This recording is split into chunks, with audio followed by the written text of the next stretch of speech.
Outlier Militia, you guys are in for a treat today. In this video today, we're going to be talking about proven stats and research that are going to make you, yes you, a better fantasy football drafter. Maybe you're a great fantasy football drafter. Maybe you're just a good fantasy football drafter. Maybe you're the best fantasy football drafter in your league.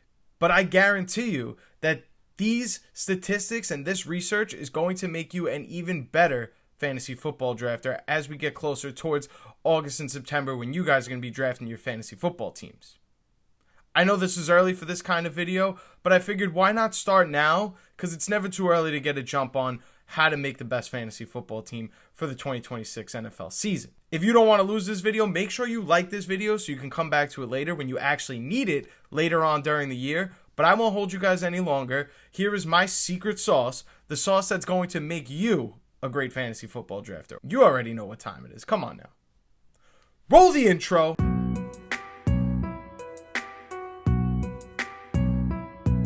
Rankings are all well and good. We all need some sort of cheat sheet to go off of, some way to evaluate what players are better than others, but I'm here to go position by position to tell you guys how to draft the best fantasy football team possible for the 2026 season and years beyond that. First, let's talk about the running back position because it's arguably one of the most important positions that you can draft in fantasy football, and the trend with the running back position in fantasy football is players that are going into their fifth year in the NFL. Two of the top 5 running backs last year in 2025 were a year 5 player or greater. Year 5 is an indicator that we can assume that running backs may finally hit their peak, or at least once they hit year 5, they will end up staying elite and fantasy relevant throughout the course of their careers. And another way to identify that is even if we take that a step back even further, year 4 has been a great fantasy football year for running backs as well. In 2025 alone, 16 of the top 25 running backs were in year 4 or greater. And I know that sounds surprising, but when you go down the list and you look at names like Rico Dowdle, Javonte Williams, Breece Hall, Kenneth Gainwell, these players proven time and time again to be absolutely fantasy relevant. What better way to measure that than top 25 running back production in fantasy? These numbers and statistics that I'm using, we're using weeks 1 through 17 because none of us should be playing fantasy football in week 18. If your league does that, please talk to your commissioner about that because that's definitely an issue. It's also good to mention that it's not only year 5 running backs that make it into this territory. There are plenty of rookies that do crack this, but the finishing in fantasy football amongst rookies really depends more on the draft class than anything else. This past season alone, we had 3 finish in the top 25, but if you think about it, for Ashton Jeanty to not return top 10 value in fantasy, even if he finishes within the top 25, still doesn't feel like a great pick. But I just wanted to throw that sidebar out there. Just because they're rookies doesn't mean that you shouldn't be drafting them in fantasy. I'm not making that point. I'm just saying that if you want to go hunt running backs in the middle rounds, make sure you're getting guys that are in years 4 and 5, because if a roster and a team wants to keep them around that long, it means they have potential. It means they have value in this league. And that means you could be making a killing off of these players like a Rico Dowdle, a Jaylen Warren.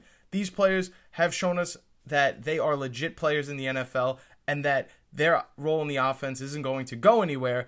And that's why these players churn out top 25 running back production. And this data sample is consistent throughout the years of fantasy football. Let's look at 2024. 2 years ago, we had 2 running backs in the top 5 that were in year 5 or greater, Saquon Barkley and Derrick Henry. So we know year 5, you're going to get elite production out of somebody. If we look at top 25 running back production and how many players were in their 5th year or greater, 12 out of the top 25 players in 2024 were in year 5 or greater. So this year 4, year 5 is definitely a sweet spot for where we want to be drafting our fantasy football running backs. And we could even go back with this data to 2023. This was a great rookie draft class. You had Bijan Robinson, Jahmyr Gibbs, Devon Achane. All of those rookie running backs finished in the top 25. 11 of the top 25 players were in year 5 or greater in 2023. So again, we're getting consistent proof that most of these players that you're drafting in the top 25, again, it's going to depend on how many rookies are great and how many burst onto the scene and make an immediate impact. In 2023, Jahmyr Gibbs, Bijan Robinson, Devon Achane, that was a pretty stacked draft class. Don't forget Chase Brown is in that mix as well. So there are a lot of reasons why the number is a little lower in 2023 versus a number in 2025. But nevertheless, you're more than likely, depending on how good the running back draft class is, this year in 2026, the running back rookie draft class is not so great. We could expect more players in years 4 or 5 to be finishing within that top 25 value. So when you're in those middle rounds of your fantasy football drafts, make sure you're looking at players that are going into year 4, going into year 5. Some notable players, maybe someone we've even talked about on the channel already, players that are going into their 4th year at running back, guys like Chris Rodriguez, who's now with the Jacksonville Jaguars. Maybe he takes over that backfield and becomes the starting running back. I'm not going to guarantee it, but it's definitely not off the table whatsoever, and especially proving our data that year 4 or year 5 running backs tend to finish in top 25 range consistently. Chris Rodriguez is a good sign of a player that could actually make his way into top 25 production. Another one, joining a new team just like Chris Rodriguez is. Chris Rodriguez left this team to join the Jaguars. Now Rachaad White is going to fill the role within the Washington Commanders backfield. I'm not so sold on Jacory Krosky-Merritt. I know it was a fun little pipe dream that we all had last year. I was making videos about it. I'm just as guilty for pumping out the industry plant just as much as everybody else. I will take accountability to that. But it's not off the table that Rachaad White could have a very good fantasy football season with the Washington Commanders. We know he's a pass-catching running back. That is great for PPR numbers. It's possible. I'm not going to guarantee it, but if I'm sitting in the later rounds and I'm like, where can I get some running back value or potential return on my investment with the running back position?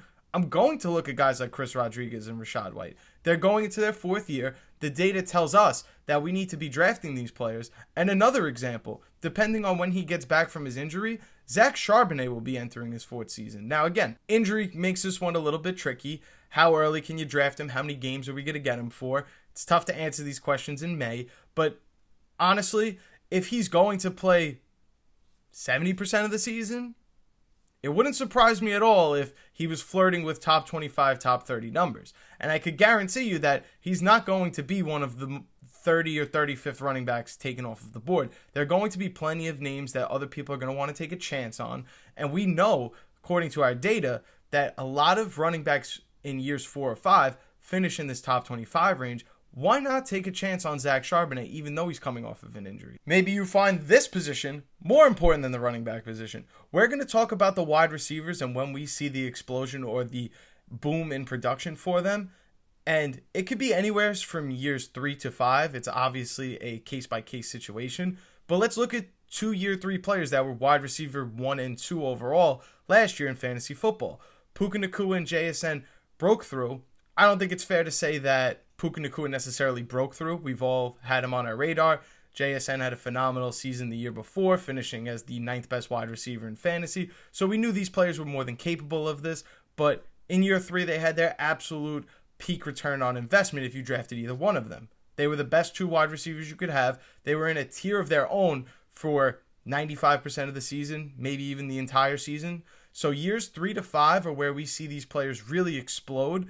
In year 4, we had a couple players jump into top 15 production that were not top 15 wide receivers in any other years prior. Players like Chris Olave, Jameson Williams, and even Wan'Dale Robinson never finished as a top 15 PPR wide receiver in their careers until their 4th season, which was last year in 2025. And it's not to say that these wide receivers can't necessarily be elite players in years 2 or year 1 or even afterwards aging like fine wine, i.e. a Devontae Adams. It's just to show that where we want to be taking our shots, where we want to be getting the highest return on our investment are players that are within years 3 to 5. Another year 4 player that popped, I can't even believe that I forgot to mention him. George Pickens is another example of this. We had 4 players that were never top 15 wide receivers before enter that category of elite wide receiver production in their 4th season. So yes, you can take some chances on some year 3 wide receivers, but I would be looking at years 4 and 5 as the absolute peak in productivity. If you see one of these guys in the middling rounds, like if you were to take a George Pickens last year or a Jameson Williams last year in the middle of your rounds, you won out immensely because of that, because it was such a higher return on investment that it made setting your lineup that much easier. If you had a legit wide receiver one to go with a J-Mo or George Pickens, you were probably competing for a championship in your league as long as the rest of your team was solid. Some other notable fourth-year wide receivers that we could be grabbing in fantasy, especially in the later rounds, Quentin Johnston, maybe Tank Dell, depending on his injury situation. That one could be a little tricky because that wide receiver room is pretty crowded. We know they have Nico Collins, Jaden Higgins, Jalen Noel, but we know Nico Collins usually gets hurt, unfortunately. Josh Downs is another one entering year 4 who could absolutely see a boom in productivity. And depending on his off-the-field issues, Jordan Addison is entering his 4th season. And if there was no suspension tied to or a punishment tied to Jordan Addison in this 2026 season, I definitely would be investing my chips in somebody like Jordan Addison, who it may feel like he has broken into elite wide receiver territory in his career, but he has yet to finish as a top 15 wide receiver. Maybe that could change in 2026 if he's playing all the games. Some names to keep in mind if you're looking for a third-year wide receiver that we might see a jump in productivity. Absolutely thinking about Rome Odunze. Yes, there was a tricky season last year. It looked like he was emerging in his second season and then absolutely fell behind the likes of DJ Moore, Colson Loveland, and even a Luther Burden late in the season. Without DJ Moore there now, there's going to be more targets for Rome Odunze. He could operate as the number 1 wide receiver there. I would be investing my chips in Rome Odunze, someone that has teetered with elite fantasy football production before. Ladd McConkey is entering his 3rd season. That's definitely another name to be looking out for. And Marvin Harrison Jr. I'm not going to be spending a high draft pick on him like we have in years past, but nevertheless, this is an opportunity to get a buy low candidate that could potentially break out in his 3rd NFL season. A player that's entering his 3rd season that we could all swing for the fences for and grab as much as we can in the later rounds, Jalen McMillan of the Tampa Bay Bucks. This is a tricky one. We spoke about him a little bit in the last video. We know that injury is a concern for somebody like Jalen McMillan, but as long as he can be healthy, there's no reason why he can't be one of the top target getters this year with a Mike Evans leaving the room. Now let's shift our focus to the tight end position. Drafting an early round tight end can be very risky. There's very few players that carry over year top 10 finishes, and it's usually guys like a Trey McBride, a Travis Kelce, a George Kittle in his prime, a Mark Andrews in his prime. Other than those players, don't draft somebody that finished as a top 10 tight end last year. One that's really tricky to me is Harold Fannin Jr. is probably somebody we're all looking to draft, going to be a value. He's not nearly ranked as high as a Colson Loveland, for an example, but can we trust that someone like Harold Fannin Jr. is going to repeat a top 10 fantasy football finish? The Cleveland Browns went out of their way to go add weapons at wide receiver, maybe dip into his target share. Harold Fannin Jr. did have a good amount of touchdowns last year. Could we see a regression in that number? Not entirely sure. I would probably stay away from the guys unless they're Trey McBride, unless they're, it's even hard to say Travis Kelce's name at this point considering his age. Unless it's Trey McBride, Brock Bowers, I'm probably going to stay away from drafting an early round tight end. And I probably wouldn't even take one unless you're sitting there in round 3 and Brock Bowers is still available. Then I would probably consider shifting gears and focus more on grabbing a tight end. But we're going to draft an underdog team in this video, so we'll see if we end up being lucky enough to get a Brock Bowers in the 3rd round or where he does end up landing. And we're going to implement everything we learned today in this video into drafting the best ball team we possibly can. Normally, this would be the time where I'm suggesting that we should be grabbing guys that fall outside of the top 10 in the year before at the tight end position and be drafting them very highly and comfortably. But like I mentioned about Colson Loveland is ranked extremely high for someone that didn't finish in the top 10 of the tight end room last year.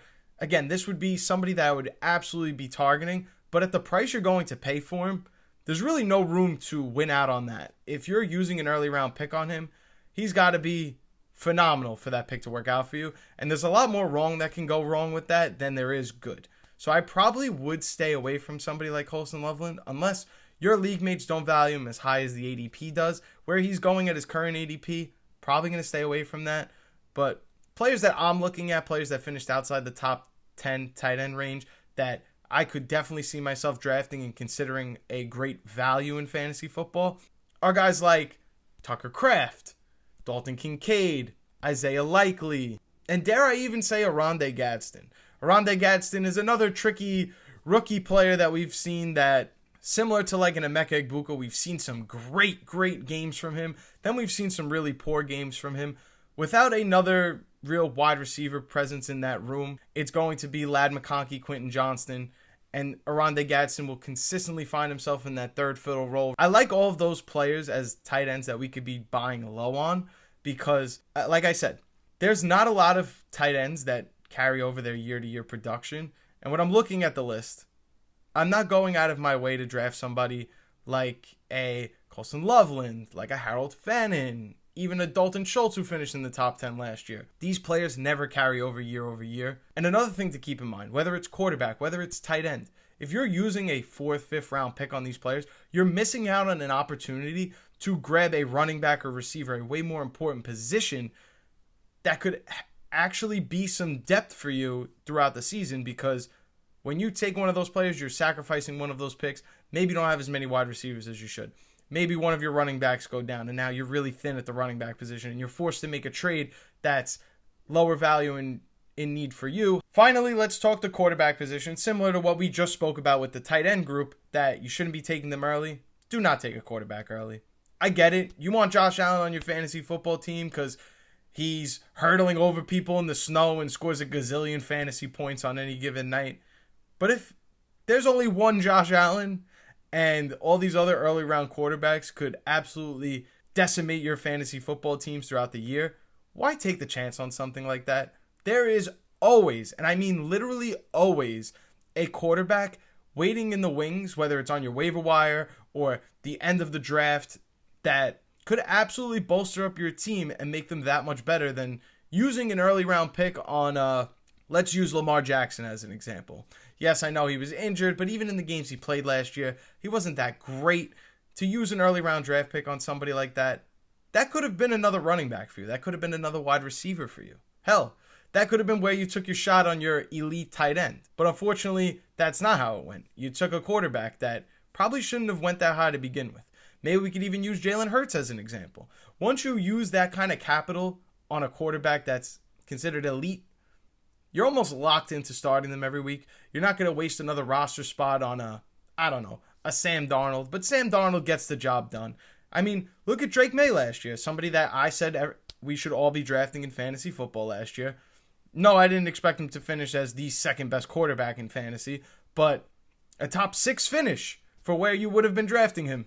That's perfect. That's all you need him to do. You have Matthew Stafford, you have Drake May. These are players that anyone could have taken in their leagues. You would have got perfectly fine quarterback production out of them. What about Caleb Williams? What about Dak Prescott? These are players that you don't need to spend an early round pick to go get, at least last year in 2025.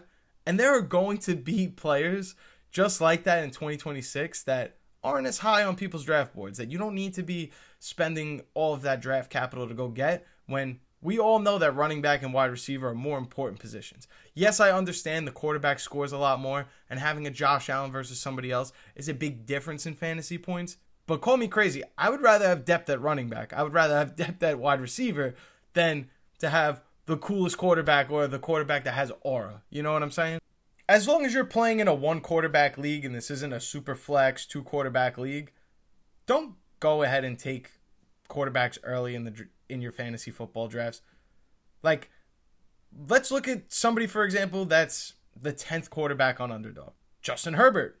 I'm not the biggest Justin Herbert glazer in the world. I'm not a Justin Herbert hater by any means either. I know maybe you have some different opinions about him and what he does in the NFL playoffs, but regardless of the fact, in fantasy football, because that's what we care about, the regular season of fantasy football here, there's no reason why you shouldn't be taking him before other players. Like, to think that he's the 10th best quarterback in fantasy, like, that's just ridiculous to me. I'm taking shots on guys like Herbert. I'm taking shots on guys like Jackson Dart. I'm taking shots on guys like Kyler Murray, because why am I going to use an early round draft pick on a Drake May and hope that Drake May is just as good as he was last year? Like, I love Drake May. I have no problem taking him in fantasy if he falls to me. But at the same time, I'm not going to use premier capital that could have been another running back or wide receiver just so I can say that I have a quarterback that's cool, or like Drake May, or like I love Drake May. Like, I'm not going to do that. I would rather personally take Patrick Mahomes rounds later than to go ahead and take a chance on like a Lamar Jackson, a Jalen Hurts, a Caleb Williams. Like, I'd rather just go that route. You're telling me I could get Patrick Mahomes rounds later after Caleb Williams? I get it. Patrick Mahomes hasn't been elite in fantasy for a few years, but like, he's still Patrick Mahomes, guys. Come on. And like a deep sleeper that I'll be taking plenty of opportunities to draft in fantasy, especially if I play in a 2-quarterback league. I'm going Tyler Shough. I mean, we look at this New Orleans Saints offense. It's much improved. We have Chris Olave coming off the best season of his career because he's pretty much got a good quarterback now to throw in the football. We have Jordan Tyson joining the offense. It's another very good pass catcher that they're adding to their team. Travis Etienne, another very good pass catcher added to their team. Why would I take a chance on an early round quarterback or hope that Drake May is as good as he was last year? Whether you think it's because of the schedule, because of whatever, doesn't matter. Why wouldn't you just take a shot on the guy being drafted later? We've seen it year over year where players that you don't expect to be drafted in the top 10 do not finish anywhere near where their ADP is. They finish way above it because there's a lot of volatility when it comes to the quarterback position. So now knowing all of those things, we want to take a quarterback late. We want to take a tight end late. We want to make sure that we're drafting running backs that are in years 4 to 5, we'll say. And we want wide receivers that are just hitting the surface of how great they could be, years 3 to 5. So let's go on Underdog. Let's draft the best ball team, and let's see how that goes. And I'll see you in the draft room. So here we are now on Underdog, waiting for the last player to join. I did throw this link in the Discord if anyone wanted to join the draft room. Again, this is a great opportunity now to talk about Discord while we're waiting for the last person. Discord link will be in my bio. We're going to have, rankings when it gets close to that time of year. But basically, this is a group chat for you to connect with other fantasy football players. You could ask me any questions. You could ask the group any questions. Maybe you have some start sits that you want to ask during the week. Which trade you think is getting the better end of the deal. You want to talk dynasty. Whatever the case may be. Maybe you just want to join a Discord. Discord link will be in my bio. There is plenty of perks and opportunities. And it's all free. You don't have to pay for anything. Just sign up with Discord. Go to the link in the description. Join the server. And be connected with other fantasy football enthusiasts like yourself. So I feel like an absolute dunce. There was an error in my OBS. So my first 2 picks, the screen wasn't moving as I was talking about the picks. But our first 2 picks, we decided to go Justin Jefferson. I'll pull up the draft board now. We went Justin Jefferson because wide receivers are premium in Underdog. You can see that's why guys like Christian McCaffrey and Jonathan Taylor go later. We had somebody take Trey McBride right before, so we had our own choice between Ken Walker and Amari Hampton. I decided to go Amari Hampton. I'm a big fan of his. But I'll get back to you guys in round 3, and we'll see who's available for us to take. Maybe we could take one of our first year 5 or year 4 plus running backs, or we could take a year 3 receiver that's going to pop. So we're 1 pick away. It looks like we're going to have our choice of Etienne or Breece Hall, and both of those players fit that mold. So just to buy into that process, we could go Chris Olave here and double up on wide receiver, but we could probably get other wide receivers later on, in my opinion, like a Rome Odunze, somebody that I'm quite high on. So let's go Breece Hall now, get the running backs out of the way, and we'll see how the rest of this draft goes. I wouldn't mind a Zay Flowers on the way back. I definitely wouldn't mind a Ladd McConkey on the way back. Javonte Williams interests me. I'm also thinking about Zay Flowers. In the back of my mind, I'm like, both of these players peaked last year.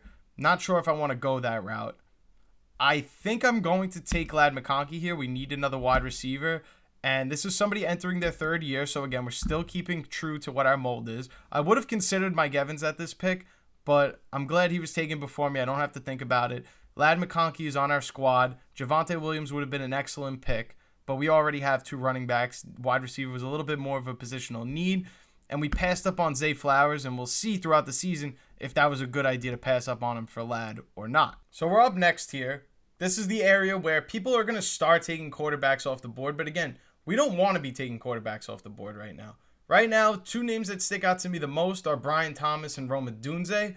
Luther Burden wasn't taking that many picks before, so that's kind of hindering whether I want to take him or not. I see Jadarian Price is here, like we talked about. We don't know when Zach Charbonnet is going to come back. I like that pick a lot. I think I'm going to lock in another running back, and then we'll start hammering out the wide receivers after that. Brian Thomas just went. We're seeing that guys like Jalen Hurts, Jaden Daniels, even Joe Burrow is up next to be available. Probably don't want anything to do with any of them. I think, as crazy as it may sound, I'm going to go Jordan Tyson here. I like the upside as long as he stays healthy. Brian Thomas Jr. would have been the guy that I picked here if I had my choice of it. But unfortunately, that's just not how fantasy football works sometimes. You don't get to pick. And that guy right before you takes who you want. So you know what? Jordan Tyson, next best available. And I'll see you in round 7. So now we're back. Quarterback and tight end went right before me. Parker Washington is somebody that could be here that I could potentially find myself drafting. I wasn't able to get Brian Thomas Jr. Courtland Sutton is another intriguing option, even though Waddle is now joining that room. I definitely need a wide receiver more than I need a running back, but I like the running backs here better. But I'm going to have to take Parker Washington just strictly off of positional need. When it comes back, I would like to take Justin Herbert before I lose my chance at a quarterback. If Justin Herbert isn't there, I'm more than happy to take Jackson Dart here in round 8. And because it is a while before I take my next player or have a chance at getting a quarterback, I'm going to take Justin Herbert here just so I know that I have at least somebody, because I don't want to take the chance that Jackson Dart or Patrick Mahomes doesn't come back to me in 16 picks from now. It's very unlikely that that would happen. Being that I'm next up, it's pretty safe to say that we could have waited on a quarterback. Patrick Mahomes, Brock Purdy, Bo Nix, depending on when he gets back. Those all would have been serviceable quarterbacks. At least now I know in round 9 I would have been able to take that chance. If Romeo Doubs is available, I like getting a number 1 wide receiver at this point in the draft, and that's exactly what I'm going to do. No, it may not be the most prolific passing offense, but it's definitely an option that we can rock out with. Josh Downs on the way back is very interesting. So we're 1 pick away. I have my sights set on Chris Rodriguez now. I'm not going to be able to get him realistically if I wait. I don't love the wide receiver tier at this point. I'm taking KC Concepcion, who plays for the Browns. Matthew Golden, who I like, but hasn't really shown a whole lot in his year 1 that he could be a guy that steps up with Romeo Doubs leaving that offense. A lot of people taking quarterbacks, tight ends. This is the area where they're going. I'm going to zag when they zig. I'm going to take Chris Rodriguez because if he's the starting running back, that is a great piece to add to my fantasy team. So I was looking at Jaden Higgins or Rondé Gadsden. They obviously went with the last 2 picks in this draft. So now I'm looking and I'm seeing Travis Kelce is still here. Not bad. I could wait on a tight end, try to get Mark Andrews or Isaiah Likely on the way back. Omar Cooper Jr. here is interesting to me. I'm probably going to take Omar Cooper Jr. before my time runs out. So looking at the team now in totality, the draft is over. Plenty of wide receivers. We're not going to worry about wide receivers on this team. Tight ends, if Dallas Goedert stays healthy, this could be a problem at backup tight end. But I believe that Eli Stowers will be a vital part of the Eagles offense, so I like that pick a lot. Running backs, we could definitely use more running backs. So at least I know in the future, maybe I wouldn't take a Parker Washington. I would still try to be hunting the middle value running backs in that ADP around pick 80. And otherwise, I don't love my backup quarterback, but like I said, we're fading quarterback because we're trying to get value on quarterbacks.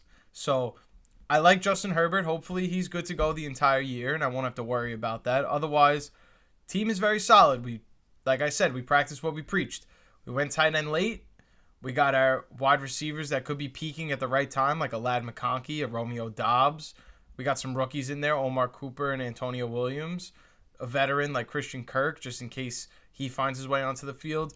A year 4 running back that should be turning a corner. Another one in Tyjae Spears. Maybe he steps in for an injured Tony Pollard or maybe just takes over the job outright. Who knows? He wasn't very good last year. I understand that. But anything could change. And obviously at quarterback, a little thin, but that was the mantra. We wanted to make sure we had running backs and receivers, which we do. We have plenty of both. So that's going to wrap it up for our fantasy football draft strategy. Things that'll make your team look a little bit better. Maybe you could learn a couple lessons from my best ball team. Draft a little more running backs in that situation. But nevertheless, thank you guys so much for watching. If you're new here, hit the subscribe button. It absolutely costs you nothing. Would make my day 1,000,000 times better. Maybe even 2,000,000 times better if you hit the subscribe button. We have a Discord server now. If you have any questions about start sits during the season, who to draft, my rankings will be there as we get to that point during the year where we are going to be posting our rankings. A little too early for rankings right now, but we will get that onto the Discord. Make sure you join the Discord. It's absolutely free, and it's just a ton of knowledge that you can use. And if you're looking for other people to play fantasy football with, this is a great time for you guys to all connect with one another. Maybe we could do a fantasy football league within the Discord. I think that would be pretty fun. Maybe we could start a dynasty, maybe a redraft, whatever you guys want to do. But definitely join the Discord. It's free, it costs you nothing, and I would greatly appreciate that as well. Outlier Militia, you already know what time it is. Smash that like button for your boy.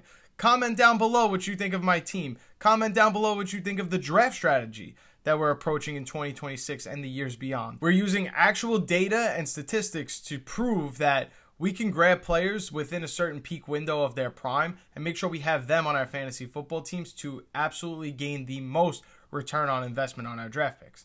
But that's all the time I have for you guys today. Thank you guys so much for watching. I truly appreciate it. My name is Turtle. This is Outlier Fantasy, and I will see you in the next video. Wow, you stuck to the end of this video?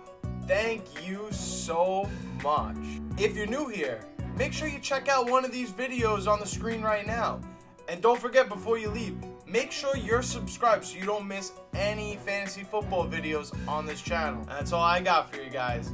I'll see you in the next one.